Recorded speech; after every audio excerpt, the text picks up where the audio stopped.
Time travel ने generation से humanity को फैसिनेटेड किया है, साइंस फिक्शन से लेकर साइंटिफिक थ्योरीज तक। But is it really possible? Einstein की ground breaking theory of relativity के अकॉर्डिंग टाइम कोई फिक्स चीज नहीं है। इंस्टेड ये एक फ्लूइड डायमेंशन है जिसको ऑल्टर किया जा सकता है।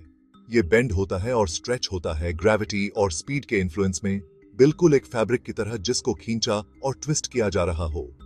The faster you move, the slower time passes for you, जिसको टाइम डायलेशन कहा जाता है।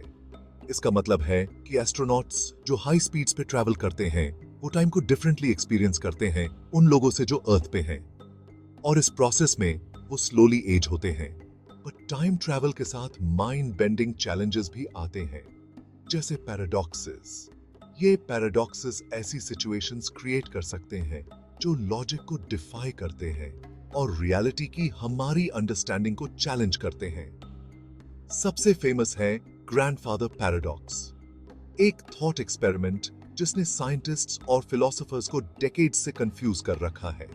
क्या होगा अगर आप टाइम में पीछे जाके अपने ग्रैंडफादर को अपनी ग्रैंडमदर से मिलने से रोक देते हैं? Would you still exist? यह पैराडॉक्स कॉजेलिटी और टाइम की नेचर के बारे में क्वेश्चंस रेज करता है। कुछ वैज्ञानिक सुझाव देते हैं कि समय यात्रा वैकल्पिक टाइम रेखाएं बना सकती है जो हमारे वर्तमान समझ से परे है, जहां प्रत्येक निर्णय एक नई वास्तविकता में शाखित हो जाता है। यह विचार हमें यह सोचने पर मजबूर करता है कि हमारे हर छोटे बड़े निर्णय का कितना गेवेरिया इम्पैक्ट हो सकता है।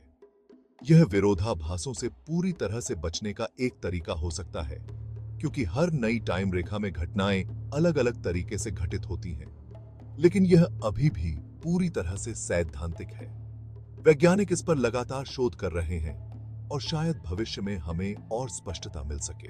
भले ही आज समय यात्रा पॉसिबल न हो, इसके पीछे का विज्ञान अनंत संभावनाओं के द्वार खोलता है जो हमारी समझ से परे हैं। क्या हम समय के रहस्यों को सुलझा पाएंगे? यह देखना बाकी है, लेकिन हमारी खोज जारी रहेगी। ये सच